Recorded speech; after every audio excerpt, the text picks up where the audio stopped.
Good morning, everybody. Welcome to the Flow Show. Hope you're all doing well this fine Wednesday, CPI day. Morning, Kay. How are you, mate? Morning. Happy Wednesday to all. I'm good. Waiting for hopefully some volatility. Yeah, the biggest data point in the world since the last biggest data point in the world. And before the next biggest one. Yeah, exactly. We're always waiting for something, aren't we? And then we moan about it afterwards. Such is life of a trader, eh? Right, let's get cracking. There's another region in China, city, whatever you want to call it, who's loosening home purchase restrictions. The Zhengzhou region doing that as well. So it seems to be spreading across China. PBOC keeping their fixes below 720, no real change. 7.1894 the fix yesterday. Dollar China looking a bit softer again this morning. Sub 730 now, just nicking below the prior lows, 729s into this traffic zone, which, you know, sort of 727, 28, 29, however you want to look at it. You can never stick one number on this currency. It's always a couple hundred pips here or there. But 727's my next level. If we get under this 728, might get a look down there towards those other lows, but we shall wait and see. Data wise, I haven't even got my calendar ready. Over in Japan, let's see if we've got it here. Yes, we do. PPI came in a tiny bit hotter on the month, and matching expectations for the year on year, which was a bit lower than last month. So still some inflationary stickiness going on in there. Japan's LDP policy head says he wants to see economic measures bear fruit around New Year's. Is this calendar New Year's, Kate, or fiscal New Year's? Oh, no. Not this time. No, not this time. I mean, let them sort it out, the translators.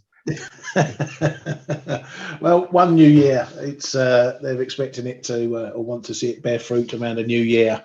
It will leave you guessing which new year that is. Anyway, moving on. Over to the UK, and some pretty soggy GDP data has got the UK press bemoaning the perils of the UK again. The monthly number coming in 0.5%. What a shocker, you may think. Well, it was a bit of a shocker last month because it went up 0.5%, whereas it was expected to only be 0.2%. And it's quite funny because reading through the press reports of that prior number, all the headlines were basically, oh, UK GDP beats expectations, blah, blah, blah, blah, blah. This time it's GDP collapses because of 14 straight rate hikes and the worst in 7 months and the worst this, the worst that, the worst the other. It's funny how, as I was saying yesterday, how the press like to spin the UK in a negative light when things are bad, and they don't like to promote things when things are good.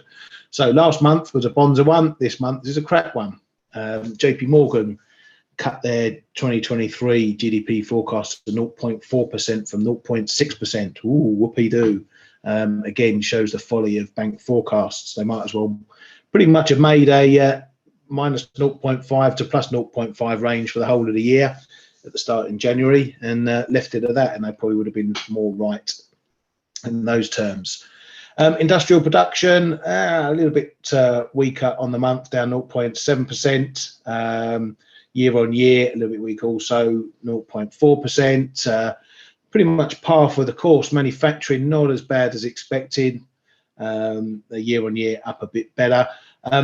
GDP numbers, there's a lot of the weather and strikes being put in for the reason why the data's a bit soft this month. Obviously, tons of strikes ongoing that month.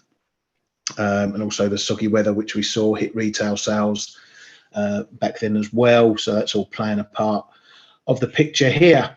The 3-month rolling GDP, 0.2%. So you can use that as a sort of quarterly number. So that's pretty much as expected, and as we've been saying for all this year for the UK, and pretty much a lot of the economies expect them to be bumping along the lower path for growth, tepid growth across the board. So no real difference shown there. There was a bit of an improvement in the trade balance data. As you can see there, trade balance improving to negative 14 billion from negative 16 billion. On the import-export side of things, imports were down 0.4%, but exports were up 0.8%, driven by a rise in exports to Europe, but a fall in non-EU exports. So on the activity front, a little bit mixed between those, one down, one up. The fact that they both weren't down or up puts it middle of the ground between the positive negative scale, as we often talk about with GDP. Germany not looking too good on their construction front. The FT reported that German builders are warning of a crisis because they're scrapping a record number of projects. 20.7% of companies said they've been forced to scrap a project in August. That's up from 18.9% in July. This is a survey of 500 property construction firms. The proportion of those firms reporting a lack of new orders surged to 54.2% in August. Call it a surge, but it's still 56% who are seeing new orders. So there you go, again with the spin on the negative number side of things. ECB's Villeroy says overall inflation is past its peak in France. Doing a little victory lap over there. We'll see if that's the case. ECB will bring inflation towards 2% by 2025. Industrial production in the Eurozone was out this morning as well, and much worse than expected, down 1.1 and 2.2% respectively. Much bigger than the 0 points minuses we were expecting, obviously worse than last month. So that's a reflection. Probably a lot of skew in there from the German side of things, as they've been the worst of the bad bunch, but still it's negative numbers upon negative numbers. Now, what we did get last night, as I'm sure you're all aware, is good old sources piece out on the ECB. This is from Reuters, citing sources that the new inflation projection for 2024 will go above 3%. They will also lower 2023-24 economic growth forecasts, they say, to be broadly in line with market expectations.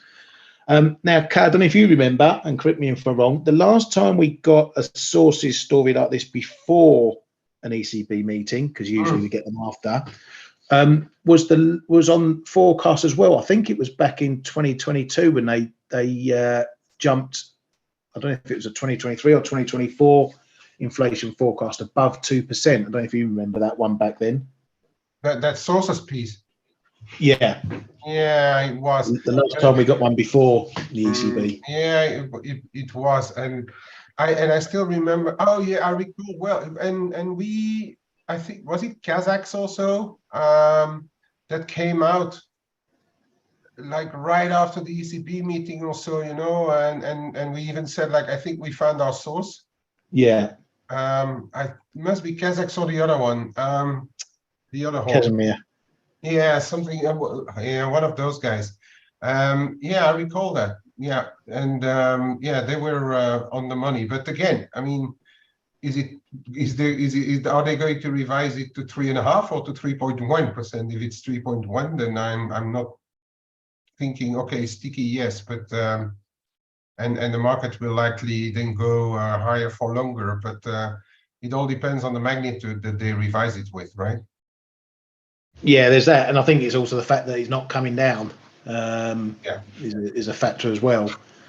But yeah, I mean, obviously the market took that as a hawkish slant, and it's been the case. You know, last week, you know, we were roughly pricing a 30% chance of an ECB hike on Thursday. We're now up to a 75% chance if you listen to money markets. And even the rate probabilities are up sort of 65, 69% chance now. So what it's done is it's shifted the balance of risks now for the meeting. The balance of risks, or the greater price risk now, is if they don't hike rates, because now there's more in the market expecting a hike than not. Doesn't mean the market won't pop on a hike, because there's still enough people in the market who don't expect them to hike, so there'll be a likely knee jerk if they do. The question will be from that point, if they do hike, is that their last one? And if they don't hike, will they be more closer to a hike in the further months? Because they're all about these inflation forecasts, and I keep saying it, and a lot of people focus on the growth outlook and what's happening in growth, but those forecasts are pretty much a decider for the ECB.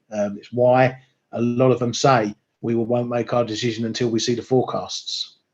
So if those forecasts are showing inflation becoming more stickier, that's going to feed into their thinking. Their mandate is price stability, not growth stability. So I think the market pricing now is probably about where I was. I was saying that I think the market's underpricing the risk of a hike in September. Doesn't mean I think they're 100% going to hike, but I think there's a greater chance than not that they do hike, or greater risk than the market was pricing anyway. But as I say, we know where we're at going into it. Okay, last week 30% chance, now a 75% chance. So the risk going into this meeting. It's all about where the market is leaning going in, because that tells you where your price risk is. So what do you think, Kay? Do you think this is going to push them closer to a hike in September, or will they hold off but be more hawkish about October? At least until now, I was and we were like, really, this is really a coin on its side, right? And it can drop either side. Everything was really in the middle, and everything was possible. Of course, now it's leaning more towards a hike now, or at least a hawkish hold, and indicating a hike at the meeting afterwards. We have to lean more towards a hike, even though the hold is still possible. So I am sort of where the market is on those rate expectations. But then again, what kind of, if they hike, what kind of hike are we going to get? That's always the big question, right? Because if you make comparisons, Powell has been very hawkish for a long while, and now he's walking the fine line. Okay, he's been doing it relatively well, walking this fine line, whether to know whether they need to hike or more. Lagarde, I thought that she was, due to growth really slowing, I thought she was going to start to lean back even more dovish, but she hasn't. So she, in that respect, has surprised me a little bit. And she is now probably, if that sources piece is right, she's probably will have to lean towards the hawkish side. But is it going to be reflected in a rate hike or in the statement? That's now going to be the question, because if they don't hike, even with a hawkish statement, I think the euro gets hit. Because the market is leaning towards the hike, and they will have to at least temporarily price it out again. Even if the next one can still be priced, it's going. And you compare it with the Bank of Japan, right? What they do and what they don't do. And that's going to be a bit determining tomorrow, I reckon, for euro crosses. So it's going to. I don't think that pricing in the hike is making things more simple. Let's put it that way. Yeah, I agree with that. I mean, I've been thinking about this. I think the trade for me right now is if they don't hike, because we don't get those forecast numbers until the press conference. So if they don't hike and the market's leaning more towards a hike, I think you see downside in the euro dollar.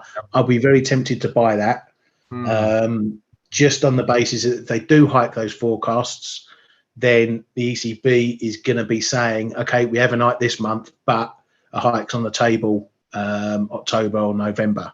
And that will probably undo any downside in the euro dollar. And like you say, if Lagarde then comes out hawkish, any dip in the euro is going to reverse. Yeah, I think we can have 3 waves also tomorrow. If they don't hike, that is, okay?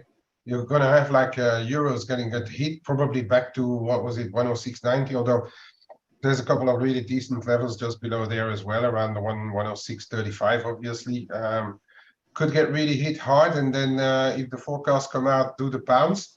But then I think that bounce, if they don't hike now, that bounce should again be sold into, or will probably again be sold into by the players. That's about how I see it. And if they hike, it could be the other way around. If you see levels of 108 it might be a bit above, if you see levels of 108 or above, we may find sellers again, because what the report or the piece also said is that they probably will revise the GDP outlook over again, and that's ultimately growth is going to what's going to hold up a currency or not, in my opinion. And I haven't changed my mind on that one. And we can hardly say that growth in the Eurozone is now doing really well. Yeah, I mean, context is needed. Even if they do hike now, it's likely to be the last. We know they're coming to an end. So, if they hike, I'm not expecting 200-300 pips out of this. It'll be one and done, and the market will trade that accordingly afterwards. All we're going to be looking for here is just the short-term price moves. The knee jerks, the algos, just getting on that hike or no hike headline. But the longer term picture is it'll probably be one and done, unless they're really worried about inflation. But it might be folly, might be a bit folly trying to put price levels on it now, since we've got CPI coming up. It could be at 106 going into the ECB.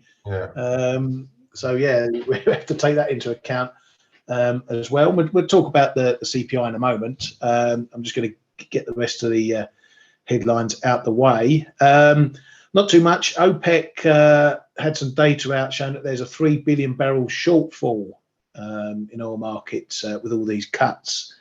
So that's added some pressure to oil prices as well, to the upside. Over in the US, House Speaker McCarthy has launched an impeachment probe into Joe Biden. This is on the back of alleging corruption and all to do with Hunter Biden and his business practices, and whether Joe Biden has profited from those.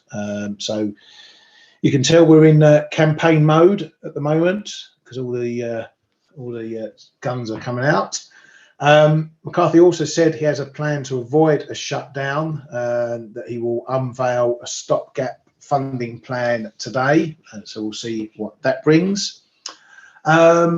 Amazon is also apparently going to boost its pay for contracted delivery drivers, according to CNBC. So potentially some wage pressures going on in there. We all still know that there's a bum fight going on with automakers and the unions. That hasn't been resolved, and it looks like it's heading towards strikes. And for all you Apple followers, more news to do with those guys. French watchdog has halted iPhone 12 sales over too high radiation. That's not good, even though we're talking old hardware, seeing as they've just released the iPhone 15.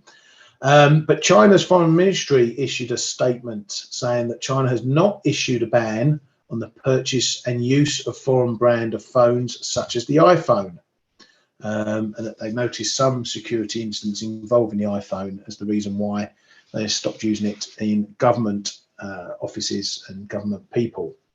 So considering what happened with Apple stock when this news came out, let's just pop it up there. When we first got news of this iPhone ban, we can probably expect that China saying that they're not banning it outright. We're going to see an upside reaction perhaps in this one, and maybe a gap higher. I've been looking around to see if there's any CFD markets open, but apparently not. We can't trade any open cash CFDs ahead of the market close, so I'm not going to be able to front run that one. But if you're into your Apple, you might be thinking about this gap opening up on that news potentially. We'll have to see whether the Yanks note that news when they come in and when stocks open. Because if it opens down around these current levels might be a little opportunity if that news hasn't come across, but we'll wait and see. Kay, you got any thing you've spotted in the headlines you want to bring to our attention? There's one little odd thing which has to do with geopolitics now, and so there's been again, I mean, this China-Taiwan situation, right? And once more, it's probably nothing for today or tomorrow, but the tensions are always quite high, and there's been a bit of a build-up again of military presence in the province just in front of Taiwan. But now they came out somewhere overnight saying that the China touts economic gains for Taiwan in co-development plan with Fujian. Now they want to go the other way around and trying to attract or trap, should I say, Taiwanese companies in a joint market opening over in that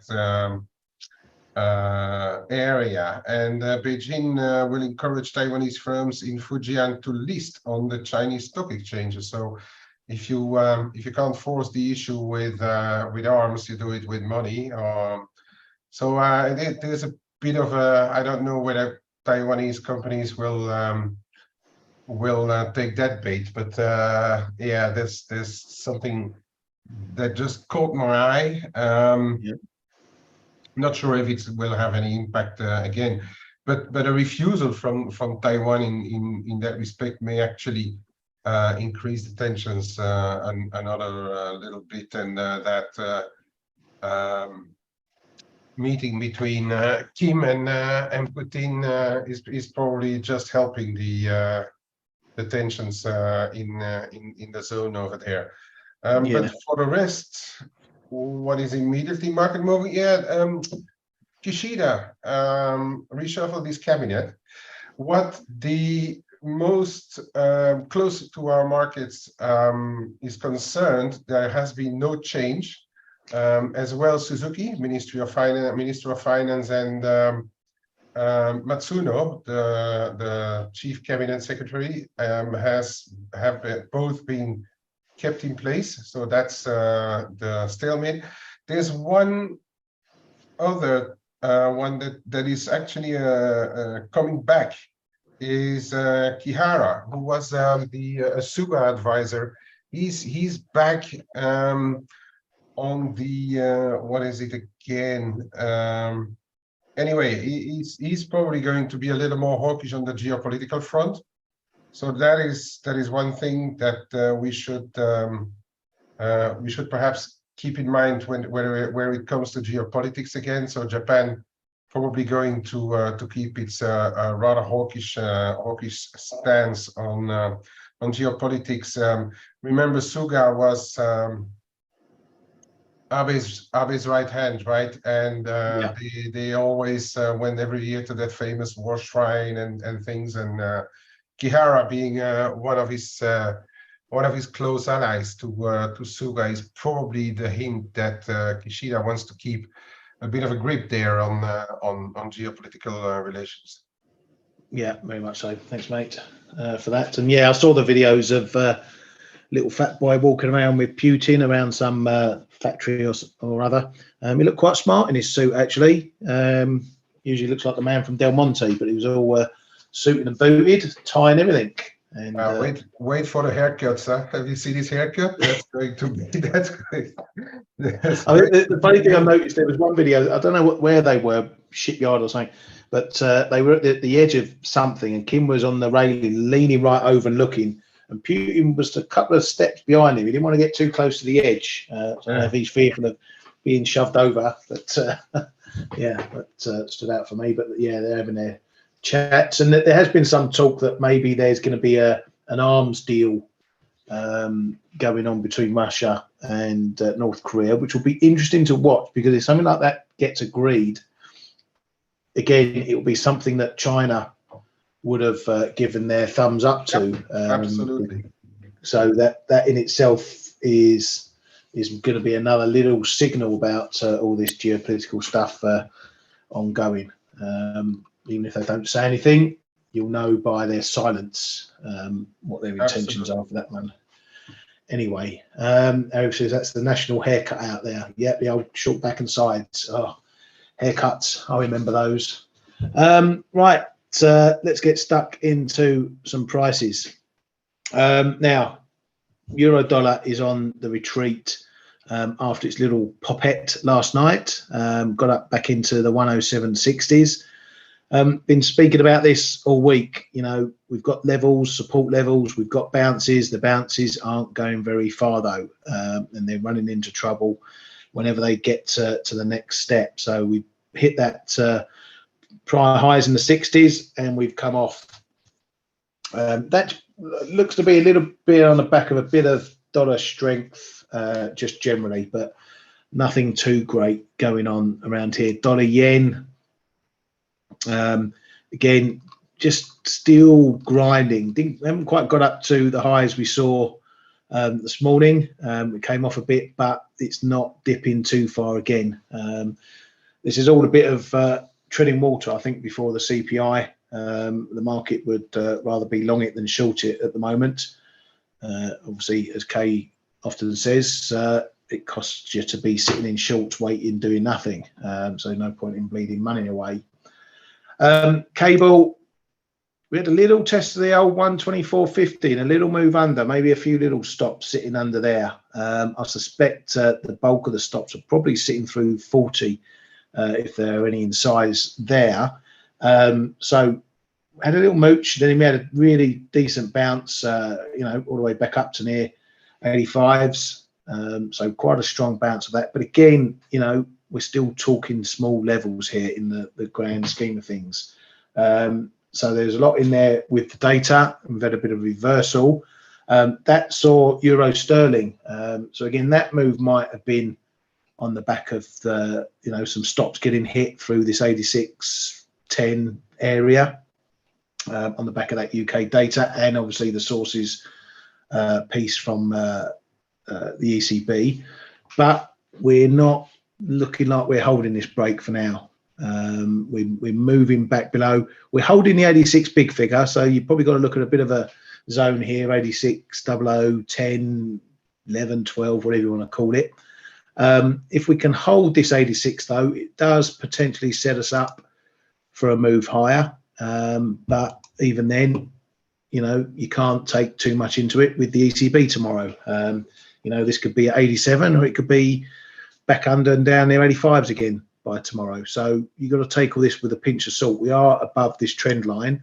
So that's a secondary area to look at for potential support. So if we can't hold 86, can't hold the trend line, we're likely back in the box. We have had prior moves above this trend line, little extensions that haven't held for any great length of time. So keep an eye on that. If we do maintain this hold, we got the zone up here to take care of next, 86, 45, 50 up to 70. So that's the traffic zone for that one there. This shouldn't be too impacted by the CPI report later, only via the volatility difference between whatever happens in euro, dollar and cable. So there might be a little bit of a move on that if, you know, cable goes more than what euro dollar does on the US news. But apart from that, it should sail pretty calmly through the CPI numbers if you're watching that one. Just looking around, dollar CAD, it's holding up.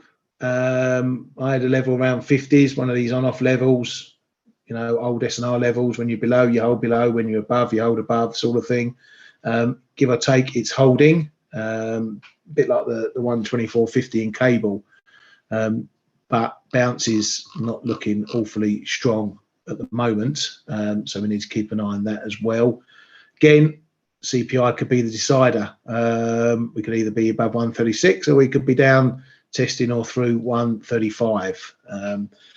So when you get moments like this where you've got a big bit of data, probably a bit of volatility coming in as well, it's all about, it's not necessarily about what the initial move does, it's about what it does after. So a knee jerk might send it all the way through 135, 134, 70. But then 10 minutes later, if we're back above, and holding it again, then, you know, maybe you've got a bit of just a data move, you know, everyone jumping on the bandwagon, the knee jerk, whatever you want to call it.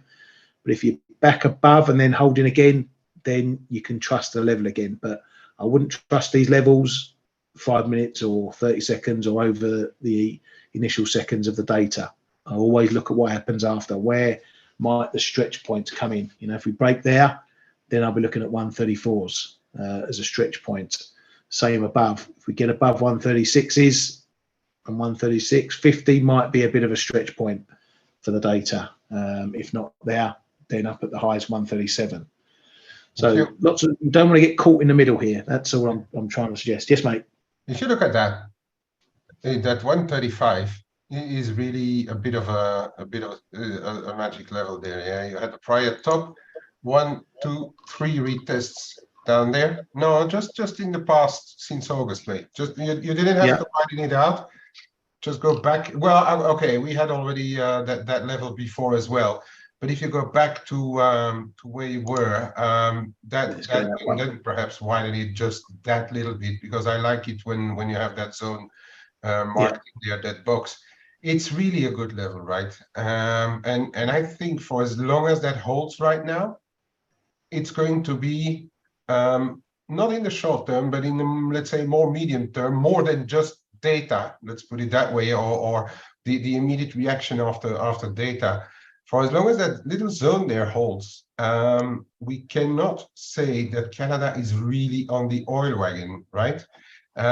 Because we have seen the better jobs report. That is one thing. Then we have seen weakness in elsewhere. Like, for instance, Euro Canada has been coming off. Canada yen has seen a very strong rebound. In that respect, it traded with energy. But if you then look at its cousin, Norwegian krone, which trades on the back of Brent, and so Norwegian krone can't find the bid either. So I'd still argue, for as long as we hold above that 135, perhaps your 134.65 there as well, so that little zone, we still can't buy Canada based on oil, for instance. And there's still a fair percentage of chance that, and I'd love to see a test of the 135 really to confirm that. But if we retest and confirm, that thing could actually start to move up again. And likely then going for the real test of 137, the trend line up there. So it's just a thought when I look at that. And you take everything else away, this is not yet really looking like something that reverses. If we break below that box, then of course, I mean, then we're probably going to see lower. But that will probably mean that there's something wrong with the dollar as well, in my opinion. Yeah. No, I mean, I think the top side is a bit tough at the moment with oil. Yeah, exactly. Probably just the last day or so, it's been a bit more tied to the oil moves, but then there's been several other factors. You know, we've had the BOC, we've had Macklin, we've had a bit of weakness in the dollar, we've had this oil break. So the influence is why CAD gain has just stepped up a bit. Report. We had the labor report as well in Canada, and that seemed to have been the kicker for some of the Canadian positions to have to force to unwind also. Yeah. But it's still only, if you look at the dollar Canada itself, it's still only, what should I say, I mean, 100 points lower, let's put it that way, from 136.5 and above to here. It's 100 points, which is not that much. It's less than 1%. It's 1% from the highs, really. It's not such a big move, huh? So that makes me think that 135 and just there, that box is going to be important, and I'd love to see a test to see what is doing around there. Yeah, and it's funny that 38.2 comes in right around that bottom of that box as well. So it's a big level, but I think, you know, it's only, you know, 50, 60 pips away, which is not a lot for this big data. That's why you've got to be careful on a data move on the CPI. If it's a big, you know, downside number, inflation doesn't rise as much. You know, it's very dollar bearish.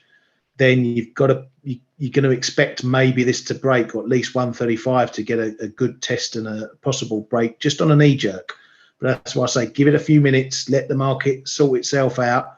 If it doesn't hold the break, you know, and half an hour later after the CPI we're back above 135, that might be the time where you think, yeah, okay, the level's going to reassert itself, and that's when you maybe look at if you want fancy it taken along there. But just over that initial data number, just be very careful, you know, especially with dollar CAD. It has a habit of going a bit further than people expect and going through a level with great ease. But anyway, Gav says if 135 goes, could we move down to 134? Yeah, I think on a proper break, you're probably likely. And then you talk about the 50%, if you want to look at it in technical terms, around 133.90, and where we also roughly around there find that prior top from July. But yeah, I mean, it can, but I'd really, it's like the zone that we had up in the 136s when I said like, oh, this is it's a pretty decent zone, and I'll show it again. And then we went above once or twice, and then started to fail, and then we did 100 points lower. And I've got the impression it could do the same thing around that 135, do the 30 points below, down to 134.65, 70. And make the market believe it's really a break of 135, and then all of a sudden turn around. I'm not saying it's going to happen. I mean, anything can happen right now, because this US CPI will probably be a big enough mover to take it one way or the other. But it's a real fair possibility to me that we are going to see that box and then all of a sudden hold there and fiercely turn around. It's just a possibility that I reckon. Yeah, and I'm on the flip side, because obviously I'm still long. If we got a move up on CPI to 136.50, I think I would definitely bolt out my longs, maybe even try a short up there, just on the balance of what's affecting CAD right now. But we'll see what happens with the data. You know, there's always more than one trade you can have. Anyway, do you want to grab the screens, mate? Yeah, sure.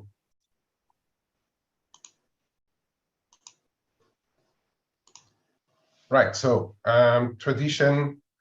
Watch the spread, and from today it's going to be important. Yeah, the EU-US spreads.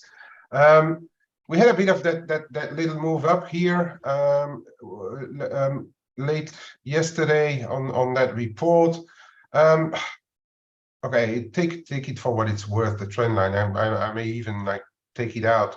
The right level is probably somewhere around 180. 180 BP spread, or even 175 here. This is going to be moving on in the next 2 days, is my guess. If it doesn't, well, Merry Christmas. Then I don't think euro dollar is going to move before the end of the year. But over the next 2 days, or take the FOMC with it next week. We are in a zone where we may see decision time for the rest of this year. And I think especially because we don't know what kind of decision ECB is going to make, a dovish hike, hawkish hike, hawkish hold, or all of a sudden, like, they're turning back to being a lawyer and confusing everybody like she pleases to do. But there should be some kind of decision made here in the EU versus US differentials today and tomorrow. So this one is going to be directing your euro dollar to a certain extent. This one, and perhaps because there's starting to be some chatter again about the BTP spreads versus the core European. And here I'm taking the German, the Bund yields, because that's the one that the market is most of the time looking at. Okay, but we have seen a little bit of, I wouldn't say big stress, because we are nowhere near those 2.5% differentials. But we're seeing a little bit with Italian budget and everything starting to, this spread starting to creep up. And traditionally, traditionally, this is not a great feature for the euro dollar. But we are not yet in panic land, okay? We've got this big traffic zone here, which reaches up to 205 BPs.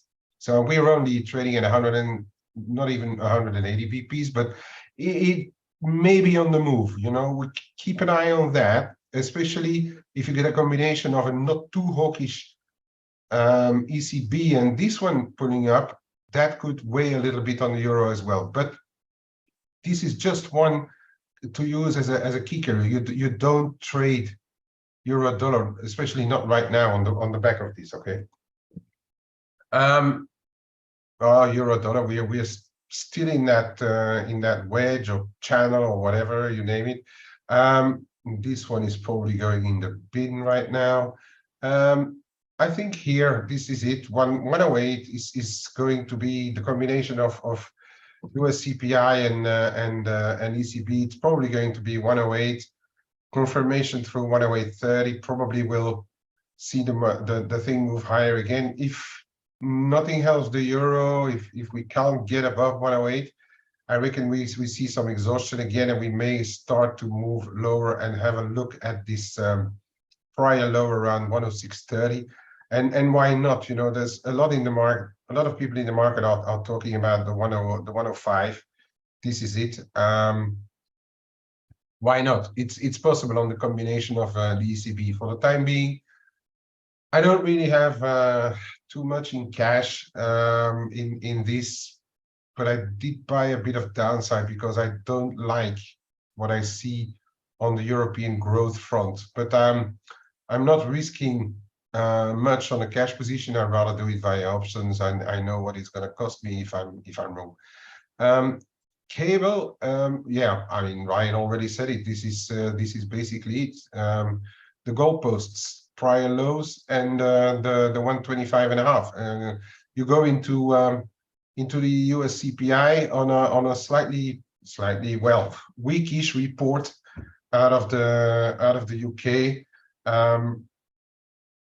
If the CPI surprises a little bit to the top side, which is actually the expectation today, so the surprise trade might actually be the other side if it disappoints on the US CPI.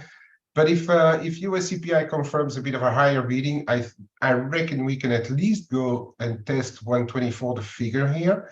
If it goes through there, if it's really an overshoot and it's going to change Fed expectations, combined with what's happening on the data front in the UK, it's possible that we may go and have a retest of those low 123s. But for the time being, I've got just a little bit in it, but really nothing that's going to risk my book. The thing is, right now, as we have been saying, the situations could be a little bit complicated. So then you see those ranges develop, and it's really not worth, well, at least not for me, it's really not worth to go and try and risk your account on a flip the coin play, right? So I'd rather have now confirmations of things breaking or holding, top side or downside, because the next week or so it's probably going to move a lot, right? So keep it all sensible, please. Yeah, dollar yen, and I just want to go back to something that I noted when Wada made his comment over the weekend. We held on the 4-hour cloud, okay, and since then it's roughly been supporting what's happening in the dollar yen. So I usually don't go under the daily, but I think it's relatively interesting to see what's happening to the dollar yen, and just to keep a view on it when, well, first of all, on the US CPI today, and then secondly, perhaps already preparing to see what's going to happen on the Bank of Japan. And if you look at it, in theory, it's going to hold for quite a while on the base here. And this is also where the fib lies, and this is roughly, give and take, where the bottom was. So keep an eye on this 4-hour cloud in the dollar yen. I'd say for the support. This is going to be your first decent support around here, I would say. Okay, the top end is perhaps a little close on what's waiting, but you can use it for if you're, for instance, are I don't know, playing the long side or so, you can use it, because if we break sub 146.80, perhaps we are going to test this 146.15. It's just something that Ben and I have been looking at in the room a couple of times, and noted that it had played a role. And don't forget, the Japanese are looking at clouds. Okay, they are. Now that's about it. I think the CPI will decide on the top, and even though if the CPI overshoots, and I'm going to be very careful here, I'm not 100% sure that if we see a break here, that it's really going to hold and straight away go to 150. Although, again, the market seems to have understood that UEDA is still not going to go full speed normalizing. And again, the Japanese government is preparing more stimulus for October. So that should keep the yen on its toes. And again, I can't repeat it often enough. If you're short or if you're long yen versus something that is most of it, if it's not Swissy, also it's very hard to defend your position for a long time, because funding is really biting rapidly. Let's keep an eye on the have a view on the rest of those dollar pairs. Aussie, we are hanging around this this trend line, which is now watered down, of course, because but it held,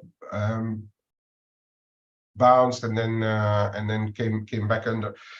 I think it's roughly done its job. So the main level is going to be those lows here again around 63, 65. 1, 2, 3, 4, 5 tries, and it held. Okay, so this is a big level enough. If you see bit of an overshoot of the US CPI and the Aussie retest 63, 65 and holds again, that means that there are a lot of bids down there. If we start to go below 63.30, 63.10, 05, then we're probably on our way back to those prior lows. But therefore, I think we should really see a big overshoot. I'm not sure if we can get or expect or hope for such a move on today's data. Top side, there's a bit around 64.60, then 64.90, and then the prior tops here around 65.20. Those are your levels on the top side. Okay, to watch if we get a weaker CPI. And look a bit at the overall thing here. We're still very much in a downward channel, but we have to note those holds. Okay, so if we get a weaker CPI, I'd say that perhaps there is a case for this to go back up to 65.90, 66 even. Okay, if we get a weaker US CPI, because then all bets for rate hikes may actually be gone. Possible rate hikes, and the market may start to look at 2024s again. So that's in case if we get a weak CPI this afternoon. Okay, that for the Aussie. On the Kiwi, it's well, I mean, it's a similar situation.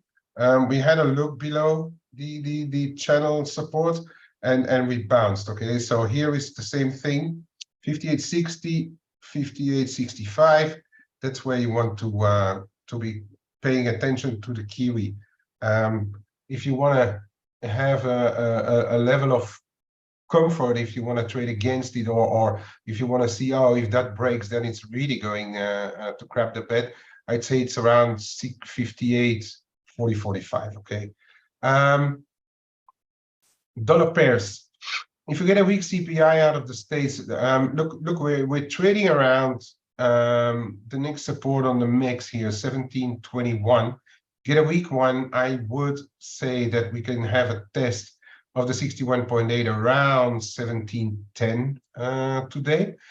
That's a possibility. If we get a really strong CPI though, then this one is going to get complicated, because if you say strong CPI in the US, since the Mexican peso has become a big manufacturer of the US with all the geopolitical pressures, we may have an initial retest of 1740, but then you have to watch again what's happening there, because instead of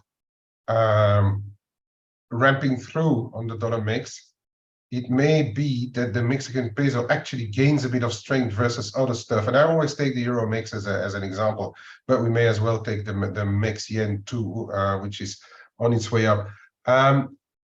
If we get an initial reaction on a strong CPI, and it's an emerging market, I think this one may really. Yesterday we had a bit of a rebound, but keep an eye on 1862, 64, 68. If you get a rebound in this, and even for tomorrow, the ECB, and we can't get above this level, this I think is going to crap the bed again. If you go through 1868, then we probably are in for retests of those higher levels. I am done with all of this. I just want to show this one thing that I was mentioning. Despite higher Brent prices, Norwegian kroner can't really find a bid for longer than a few days, and we're back testing, trying above this trend line in the euro, NOK, and the dollar Norway is just creeping back up to slowly creeping back up to the resistance zone. So this is another one to watch over the US CPIs. If we start to break above 1074, 78, this one could spike higher, just because of the fact that Norwegian kroner is not able to find a bid for longer than a couple of sessions, and with Brent moving higher, it really should be stronger, this Norwegian kroner, and it isn't. Back over to you, Mr. Ryan. Thank you very much, mate. Well, I hope that's got you guys and girls nice and covered ahead of the CPI data. Trade it well, be safe. Remember, if you've got big levels that are close to the price going into CPI, don't rely on them too much. See what they do afterwards. A big level over data might blow, but it might then show up again afterwards. Anyway, we shall know what happens on tomorrow's show. We'll go over it. Have a great day, everybody. Trade well. Thank you very much, K-Man. We'll see you all tomorrow. Right. Hey traders, this is Blake Morrow with ForexAnalytix. Thanks for stopping by our YouTube channel. Don't forget to like these videos, share them, and subscribe to our channel so you don't miss any of the content that we provide here for free. Thanks for stopping by. I'll see you in the next video.